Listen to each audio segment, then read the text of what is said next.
하나님께서 오늘 우리에게 주신 말씀은 창세기 34장 1절부터 17절까지 말씀이 되겠습니다. 창세기 34장 1절부터 17절까지 말씀을 우리 성경을 찾고 귀로 한번 들어보도록 하겠습니다. 제34장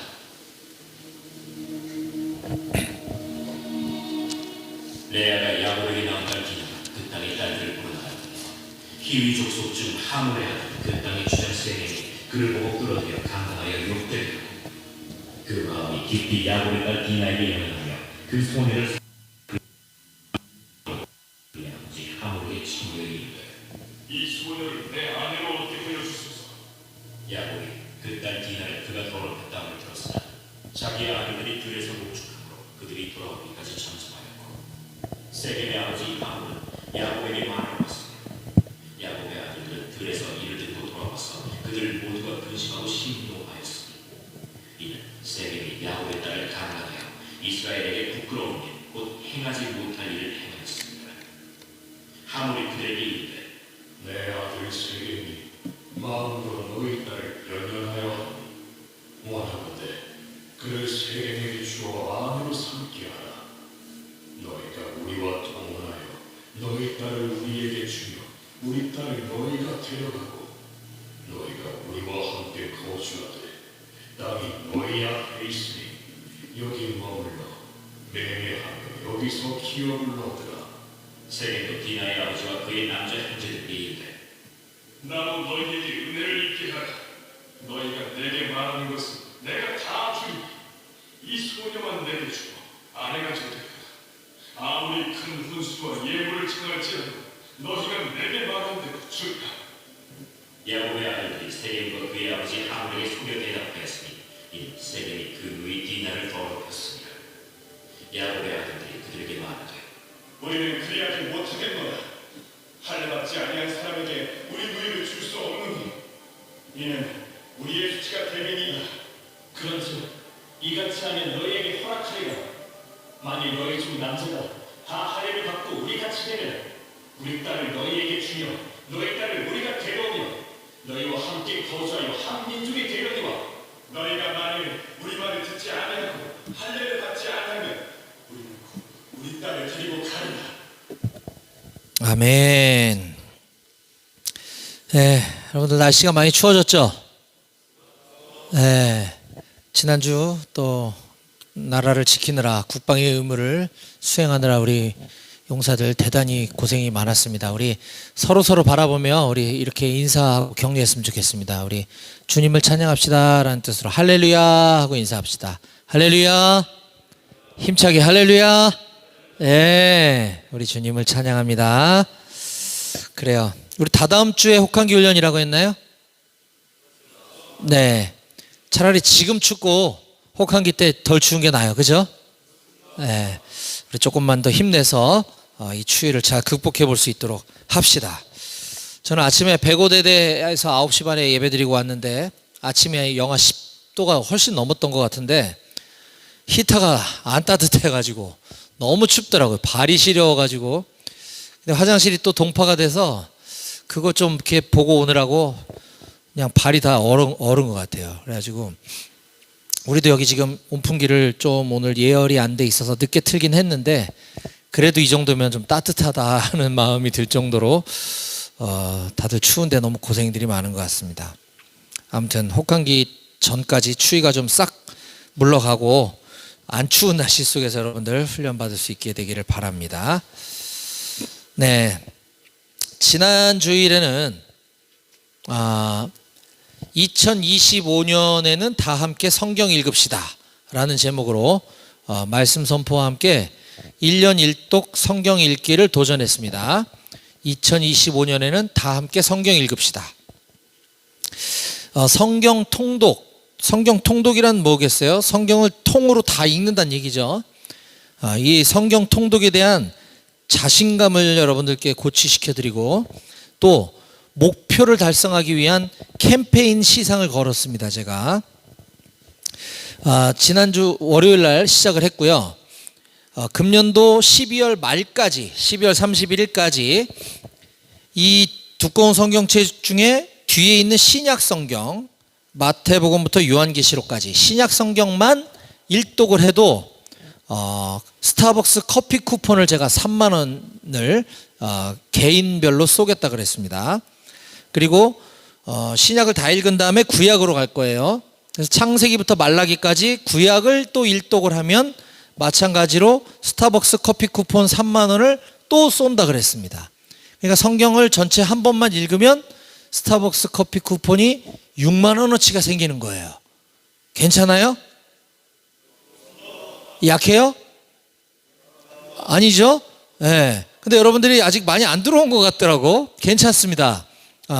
어차피 그 진도는 참고사항일 뿐 꼭 진도대로 읽어야 되는 거 아니에요. 진도보다 늦었으면 한꺼번에 읽어도 되고, 또 월요일부터 토요일까지만 진도가 있고 주일날은 진도가 없어요.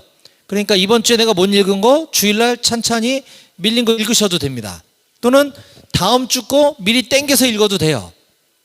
오늘 월요일인데 만약에 월요일이지만 수요일 것까지 읽어도 되고 지난주 거 읽어도 되고 아무 상관없습니다. 그 진도를 차근차근 이렇게 비슷하게 페이스 조절만 해가면서 이렇게 읽다가 12월 말일 전까지만 읽으면 다 드리겠다는 거예요. 물론 그 성경 읽기 진도표는 12월 말일이 아니라 12월 초쯤에 끝나는 걸로 되어 있습니다. 그러니까 여유가 많아요. 12월 뒤쪽에도 여유가 있고 주일마다 또 여유가 있고 하니까 지금 일주일 늦게 출발해도 아무 문제가 없습니다. 그래서 저는 여기 있는 여러분들이 꼭 모두 다 올 한 해 성경 일독에 성공하시길 바랍니다. 아멘. 예. 그럼 목사님, 저는 다음 달에 전역하는데요. 전역해도 드립니다. 예, 전역하고 민간인이 됐어도, 자, 이게 어떻게 진행되느냐면 제가 여러분들 단톡방에 여러 차례 공지를 했어요. 갓피플 성경이라고 하는 어플리케이션을 여러분들 핸드폰에 깔면 거기 성경 본문이 나와요. 그리고 성경을 또 읽어줘. 그러니까 그냥 듣기만 해도 되고 들으면서 어플리케이션을 봐도 되고 또는 들으면서 성경 책으로 읽어도 되고 방법은 마음대로 하셔도 됩니다. 만약에 어플리케이션으로 그 진도만큼 틀어놓으면 자동으로 읽었다고 체크가 돼요. 자동으로. 근데 내가 종이 성경으로 읽는다 그러면 거기에 여러분들이 수동으로 체크만 해주시면 됩니다. 그러면 그 체크된 거를 토대로 여러분들 서로도 볼 수가 있어요. 내가 지금 좀 처졌네, 분발해야지. 내가 지금 1등이네, 이걸 보면서 서로 이렇게 페이스 조절해가면서 성경을 같이 완주할 수 있도록 그렇게 어플리케이션을 도움을 받을 테니까, 전역했다 그래서 어플리케이션에서 사라지는 게 아니에요. 전역 이후에도 계속 읽으시면 제가 여러분들 개인 핸드폰으로 다 쏘아드릴 겁니다. 중간에 입대하는 신병도 똑같아요. 중간에 입대하더라도 그냥 진도에 맞춰서 읽어도 되고 아니면 마태복음 1장 1절부터 처음부터 읽어서 어쨌든 신약을 읽으면 드릴 거예요. 그리고 짧은 시간 안에 신구약을 다 읽으면 다 드릴 거고, 올해 못 읽었다 신약밖에, 그럼 내년에도 할 거니까 내년에 또 구약 읽으라고 하면 되니까 중간에 온 신병도 같이 참여할 수 있고 중간에 전역한 전역자도 다 함께 참여할 수 있다. 그래서 여러분들 제가 지난주에 강조했고 주중에 또 카톡으로 막 했어요. 아직 많이 참여 안 한 것으로 보여요. 그러니까 여러분들 한번 해보세요. 군생활 하는 동안 내가 내 평생에 성경을 내가 이걸 다 읽다니 굉장한 자신감이 생기고 하나님을 또 많이 알게 됩니다. 처음이 어렵지 한 번 하면 이거 1년에 한 번 읽는 거 아무것도 아니에요. 제가 그 짠 진도표에 의하면 1년에 성경을 한 번 다 읽기 위해서는 아까 주일을 뺀다 그랬어요. 일주일에 6일만 읽으면 되고 하루에 평균 이 성경에 나와 있는 장 기준, 창세기 34장, 35장 이거 기준으로 할 때 하루에 4장 정도만 읽으면 365일이 아니라 한 20일이면 다 끝나. 네. 하루에 4장. 그럼 하루에 4장 읽는데 얼마나 걸릴까? 그 음원을 여러분들이 틀어보시면 아시겠지만 한 12분에서 15분밖에 안 걸려요. 하루에 12분, 15분만 그냥 틀어놓고 귀로 듣고 눈으로 읽으면 1년에 성경을 한번 다 보는 거야. 엄청 쉽죠? 네. 그렇게 쉬운 거 커피 쿠폰도 6만 원씩이나 준다는데 안 읽을 이유가 없다. 그렇죠? 네. 그러니까 아직까지 어플 설치하는 사람은 오늘 다 하시고 지금 예배 시간에 해도 좋아요. 회원가입을 해야 돼. 근데 회원가입을 그래서 간단한 회원가입을 해놓으면 같이 공유할 수 있으니까. 참고로 저는 이 가피풀 성경하고는 아무 관련이 없는 사람이라 그랬어요. 네. 그래서 여러분들이 다 해서 올 한 해 여기 있는 우리 임마누엘 교회 모든 청년들은 모두 다 성경 일독에 꼭 성공하시길 간절히 부탁드립니다. 아멘. 네. 자, 이제 우리 본론으로 돌아와서 창세기 강해 설교로 돌아와서 우리는 지지난주에 12월 말에 창세기 33장 12절부터 20절까지 말씀을 살펴보았습니다. 창세기 33장 12절부터 20절까지 말씀을 통해 가야 할 방향을 잊지 말아야 합니다 라는 제목으로 우리에게 주시는 교훈을 함께 나누었습니다. 가야 할 방향을 잊지 말아야 합니다. 내용을 간략하게 요약하면 야곱은 오랜만에 형 에서를 만나면서 굉장한 두려움이 있었다 그랬죠. 형이 20년 전에 자기가 형을 속이고 아버지를 속이고 자기가 형인 척 하면서 장자권, 장자의 축복을 빼앗았어요. 그래서 형이 동생인 야곱을 죽이겠다고 하자 외삼촌 라반의 집으로 이제 피신해서 거기서 20년을 사는 동안 온갖 노동력을 다 착취당하고 정말 종처럼 부림받으면서 이렇게 힘든 세월을 보내다가 이제 하나님께서 네가 이제 고향으로 돌아가라 하는 말씀에 순종해서 고향으로 돌아가기는 하지만 형이 나를 죽일까 하는 그 두려움은 여전히 남아있을 수밖에 없었던 것이죠. 그래서 만반의 준비를 갖추고 하나님께 기도하고 이렇게 해서 형을 만났는데 뜻밖에도 형이 굉장히 나를 따뜻하게 맞이해주고 끌어안고 서로 감격의 재회를 나누는 장면을 우리가 보았습니다.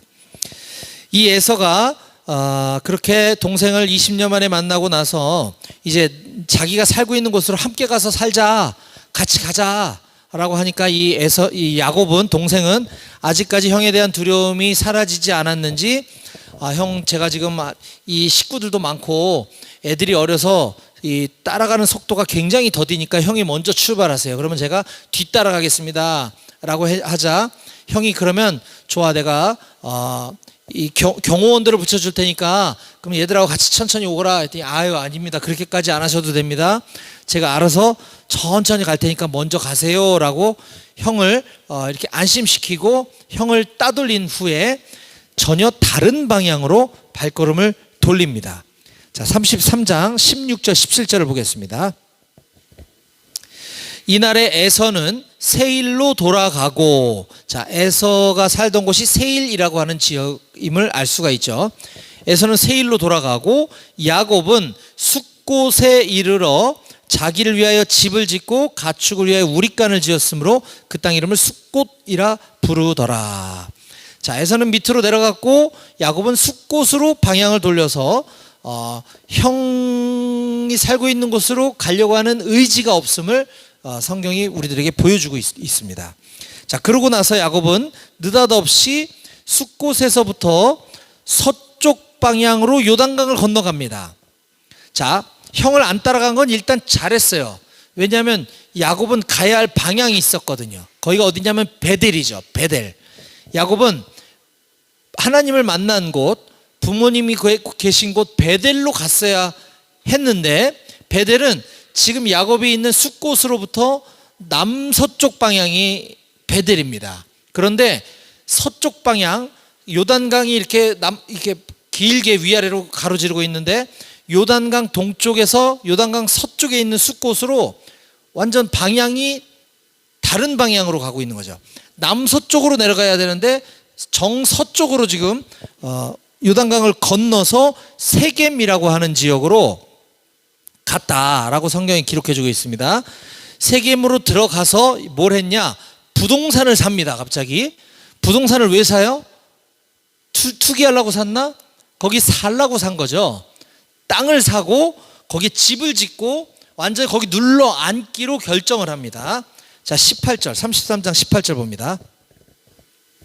야곱이 바단 아람에서부터 평안히 가나안 땅 세겜 성읍에 이르러 그 성읍 앞에 장막을 치고 그가 장막을 친 밭을 세겜의 아버지 하몰의 아들들의 손에서 베크시타에 샀으며, 베크시타는 화폐단이라고 그랬죠. 세겜성에 들어가서 거기에 장막을 치고 땅을 샀다. 땅을 누구한테 샀느냐? 세겜의 아버지 하몰의 아들들, 그러니까 하몰 가족들에게서부터 그 땅을 샀다라는 거죠. 자, 야곱은 지금 이와 같이 그가 가야 될 방향을 잃어버렸습니다. 몰라서 간 게 아니에요. 베델로 가야 된다는 것을 까맣게 잊어버리고 번화한 곳, 살기 좋은 곳 세겜으로 가서 정착한 결과 그 이후에 어떤 일들이 벌어지는지 이제 이어지는 오늘 본문 말씀을 통해서 함께 살펴보려고 합니다. 자, 오늘은 창세기 연속 강해 설교 69번째 시간으로서 앞에 넘겨주시겠어요? 오늘 우리에게 주신 본문은 창세기 34장 1절에서 17절까지 말씀이고, 오늘 설교의 제목은 야곱 가정에 찾아온 비극이라는 제목으로 하나님께서 오늘 우리에게 주신 말씀을 함께 나누도록 하겠습니다. 자, 설교 제목 같이 함께 힘차게 읽어볼까요? 시작. 야곱 가정에 찾아온 비극. 그렇죠.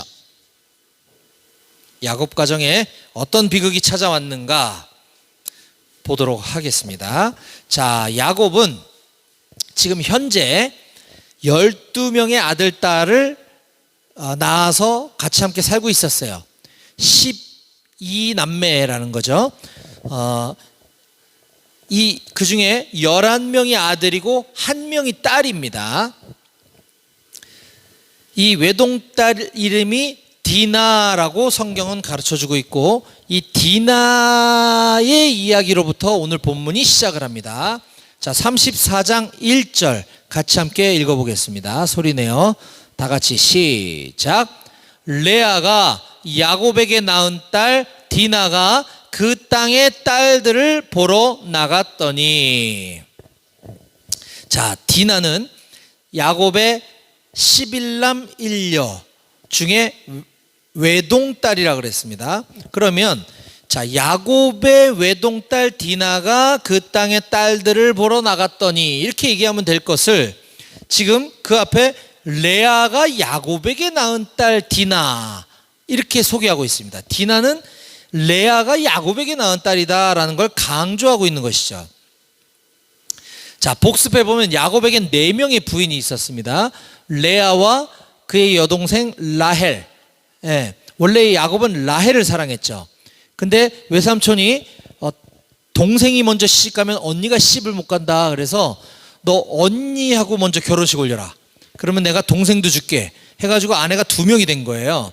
근데 이 출산 경쟁 때문에 언니가, 이 레아가 자기 시녀, 종 실바를 또 남편에게 보내서 아들을 낳게 합니다. 그러자 이번에 라헬이 질투심을 느껴서 나도 종 있다.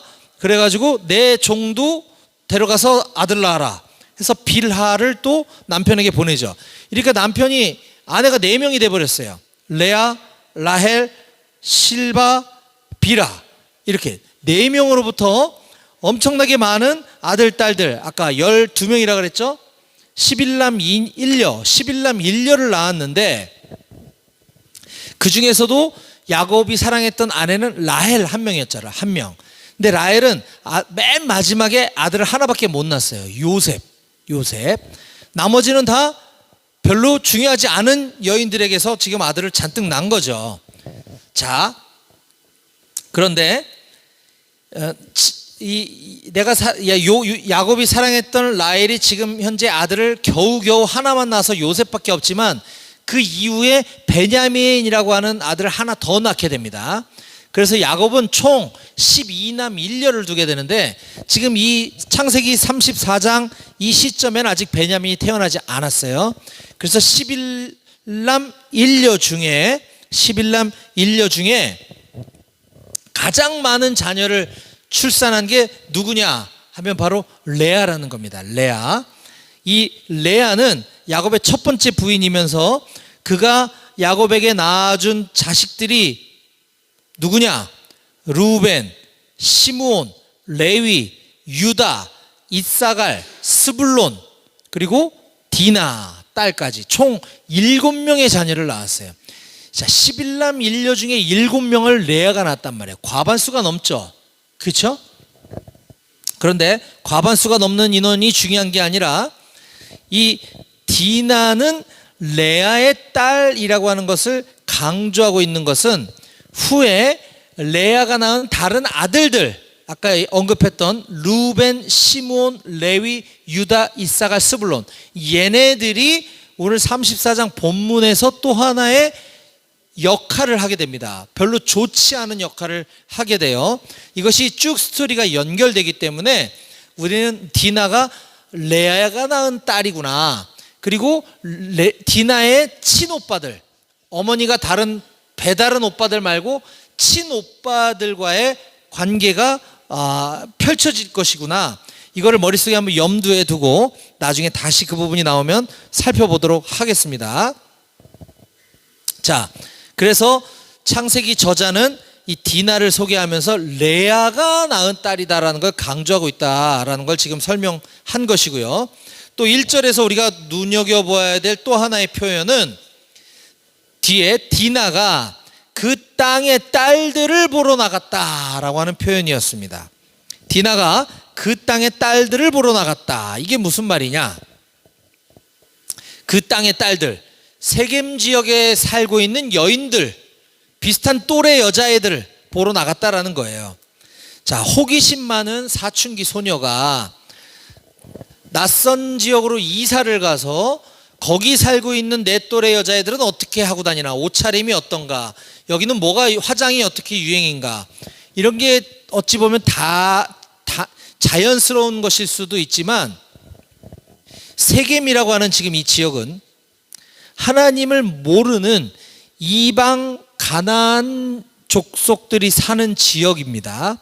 그렇기 때문에 그곳은 하나님이 없는 곳이고, 하나님 대신 세상의 화려함과 세상의 부요함을 쫓아 그런 것들을 드러내는 향락의 도시, 쾌락의 도시라는 것이에요.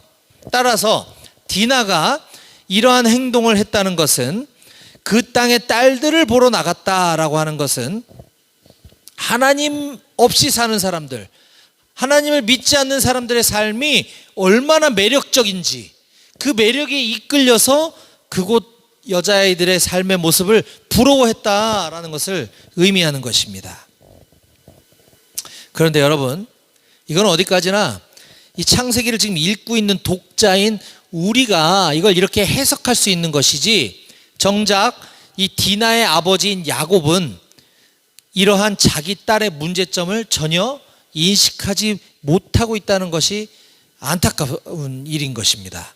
왜냐하면 아버지 야곱은 자기가 먼저 이 세겜이라고 하는 이 하나님 없는 도시, 하나님 없는 세상의 화려함과 이 풍요로움의 마음이 빼앗겨서 하나님의 명령, 자기가 하나님과 했었던 그 약속을 까맣게 잊어버리고 그곳에 아예 자리 잡아버렸기 때문에 딸의 이러한 행동이 문제가 있다는 걸 전혀 야곱은 깨닫지 못했던 것이죠.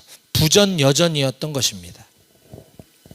자, 그렇게 영적인 분별력이 흐려지고 세상 유혹에 빠져든 결과 다음과 같은 끔찍한 일이 벌어지게 됩니다.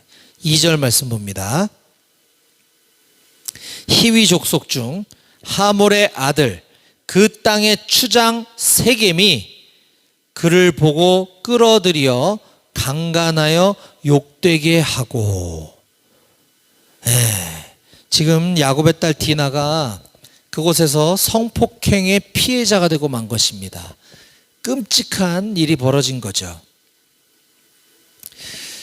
우리는 이 대목에서 야곱이 만약 하나님과의 약속을 기억하고 세겜이 아니라 베델로 향했었더라면, 세겜로 방향을 틀지만 않았었더라면 이와 같은 끔찍한 일이 벌어지지 않았을 텐데 라고 하는 안타까움을 자아내게 됩니다.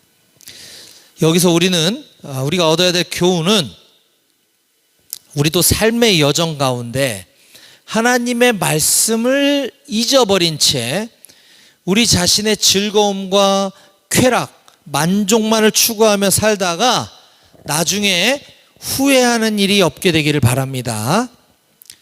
자, 그러려면 우리는 세상 유혹에 흔들리지 않도록 하나님의 말씀, 성경 말씀을 꽉 붙잡고 말씀으로 우리가 무장되어야 하지 않을까요? 그렇죠? 그러려면 어떻게 해야 되겠어요? 성경 통독해야 되겠죠? 그렇습니다. 그래서 올 2025년도에 다시 한번 강조하지만 우리 다 같이 성경 읽고 커피 쿠폰 받읍시다. 아멘. 성경 읽읍시다. 예. 자, 그렇게 디나를 욕보인 그 땅의 추장이라고 소개하고 있는 이 세겜이라고 하는 놈이 디나를 사랑했던 마음은 진심이었던 것 같아요. 그렇다고 해서 그의 행동이 결코 정당화될 수는 없습니다. 자, 34장 3절 봅니다. 지금 세겜 얘기를 하고 있는 거예요. 그 마음이 깊이 야곱의 딸 디나에게 연연하며 그 소녀를 사랑하여 그의 마음을 말로 위로하고. 디나에게 연연했다. 이게 마음을 빼앗겼다는 거예요. 야, 너 왜 그렇게 그런 사소한 일에 자꾸 연연하고 그러니? 그 연연하다라는 게 그 말이거든요. 딸 디나에게 연연했다. 마음을 빼앗겼다. 목맸다. 이런 뜻이에요. 그 소녀를 사랑하여 그의 마음을 말로 위로하고 그의 아버지, 자기 아버지 하몰에게 청하여 이르되 이 소녀를 내 아내로 얻게 하여 주소서 하였더라. 그가 이런 나쁜 짓을, 성폭행을 저지른 건 아주 파렴치하고 나쁜 행동이지만 일시적인 감정 때문에 그랬던 것은 아니고 어쨌거나 이 디나를 너무 사랑해서 이랬다는 것으로 보여요. 용서는 안 되지만. 자, 그러자 세겜의 아버지 하몰은 디나의 아버지 야곱을 찾아가서 사돈을 맺자고 제안합니다. 자, 이에 대한 야곱의 반응을 보겠습니다. 5절. 야곱이 그 딸 디나를 그가 더럽혔다 함을 들었으나 자기 아들들이 들에서 목축함으로 그들이 돌아오기까지 잠잠하였고 세겜의 아버지 하몰은 야곱에게 말하러 왔으며. 자, 성경은 이 문장을 자세히 관찰해 보면 이 저자의 의도를 어느 정도 파악할 수가 있습니다. 자, 보니까 야곱은 5절에 보니까 야곱이 그 딸 디나를 그가 더럽혔다 함을 들었으나, 야곱은 들었으나 자기 아들들이 들에서 목축함으로 그들이 돌아오기까지 잠잠하였고 야곱은 들었으나 잠잠했대요. 근데 반면 6절에 세겜의 아버지 하몰은 야곱에게 말하러 왔고, 하몰은 말하러 왔고 야곱은 들었지만 잠잠했다. 이거 도대체 딸이 지금 성폭행당한 아빠로서 과연 이게 바람직한 행동인지 저는 도저히 동의할 수도 없고 이해될 수도 없습니다. 그렇죠? 어떻게 이 상황에서 잠잠할 수가 있죠? 그것도 아들들이 들에서 목축하고 있었기 때문에 아들들이 돌아올 때까지 잠잠했다는 건 뭐예요? 자기 뒤로 숨고 아들들을 화나게 해서 아들들이 이걸 처리하게 하려고 한 건지, 뭐 혼자서 겁이 나서 그런 건지, 찍소리도 못하는 건지, 아무튼 납득이 되지 않지만 야곱은 애비로서 참 형편없다라는 것을 보여주고 있습니다. 자, 그렇게 야곱이 잠잠했던 반면 그의 아들들은 크게 분노하는 모습을 보입니다. 7절입니다.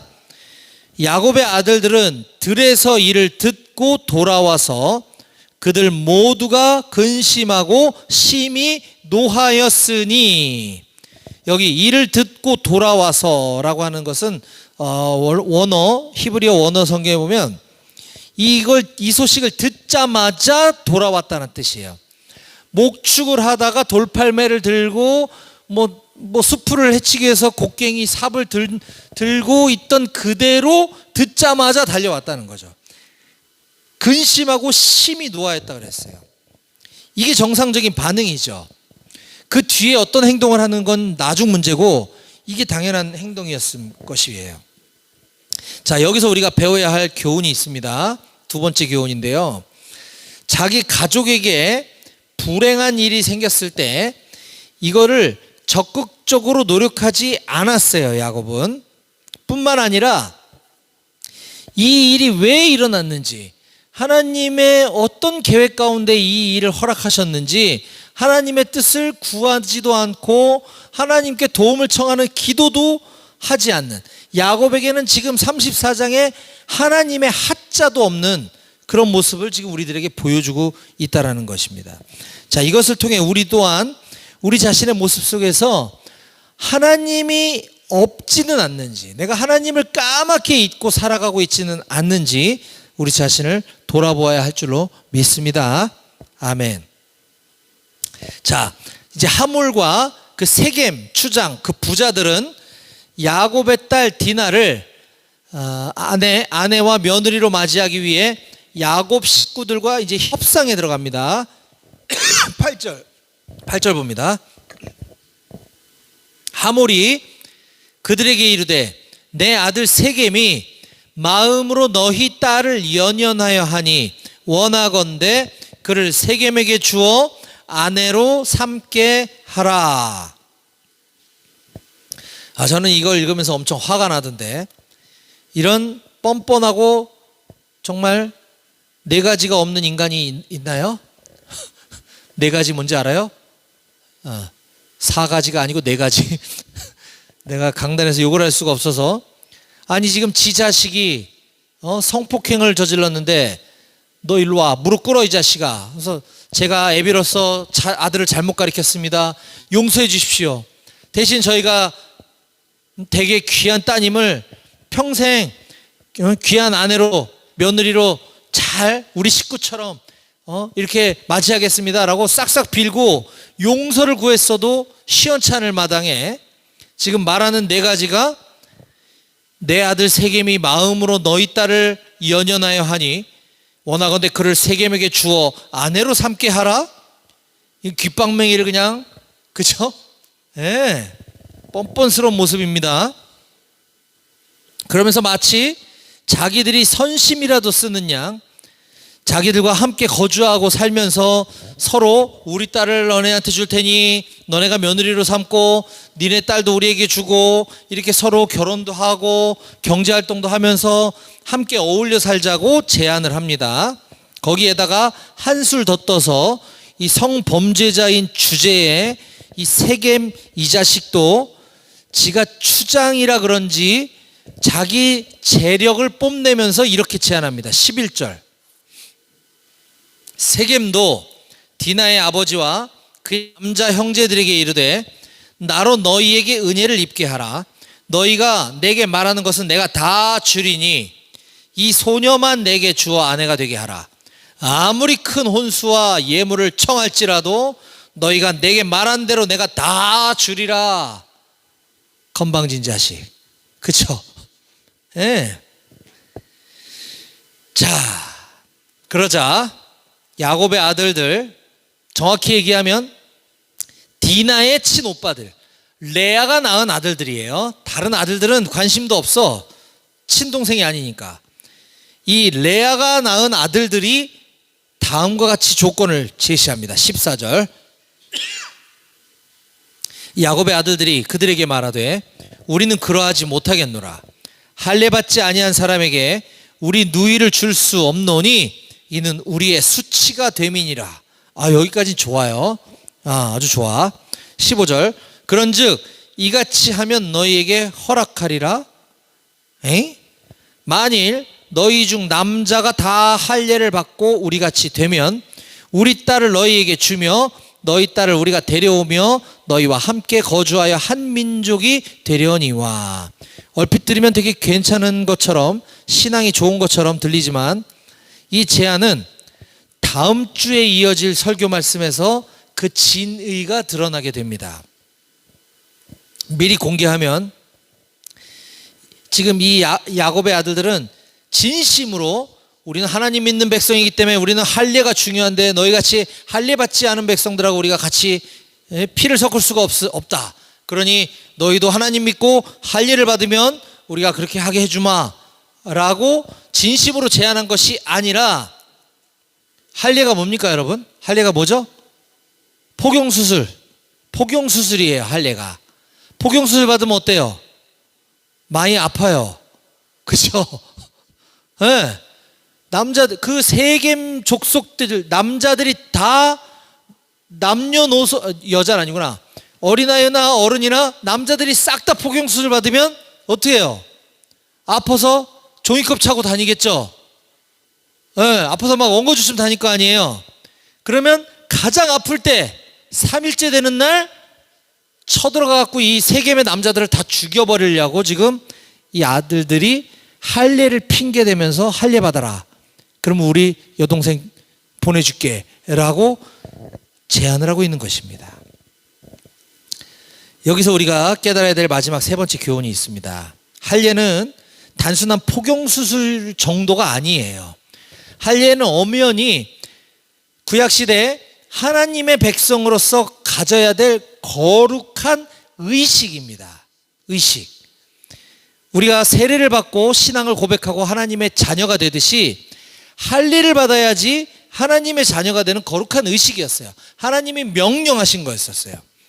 야곱의 아들들은 지금 이 하나님의 거룩한 의식을 거짓과 속임의 도구로 지금 이용하고 있는 것입니다. 하나님의 거룩한 의식을 복수의 도구로 활용하려고 하고 있는 거예요. 이와 같이 수단과 방법을 가리지 않는 야곱의 아들들의 모습은 성범죄자인 세겜과 별반 다르지 않다라고 하는 것입니다. 마찬가지로 우리 자신도 하나님에 대한 어떤 열심을 가지고 내가 원하는 것을 얻고자 한다면 지금 이 디나의 오라버니들과 별로 다르지 않다. 나는 과연 하나님에 대한 열심, 어떤 신앙의 행위, 이런 것들을 가지고 내가 얻고자 하는 것을 얻기 위해 수단과 방법을 가린 적은 없었는지 자기 자신을 한번 돌이켜보는 시간이 되기를 바랍니다. 우리는 오늘 하나님의 말씀을 잊어버린 야곱 가정에 찾아온 끔찍한 비극적인 사건을, 그 사건의 발단 부분을 오늘 우리가 살펴보았습니다. 저는 우리 사랑하는 임마누엘 교회 모든 용사들이 오늘 본문 속 야곱의 모습을 반면 교사로 삼아 늘 하나님의 말씀을 기억하고 그 말씀을 쫓아 세겜이 아닌 베델로 향해 나아가는 여러분 모두가 다 되시기를 주님의 이름으로 간절히 축원합니다. 아멘. 기도하시겠습니다.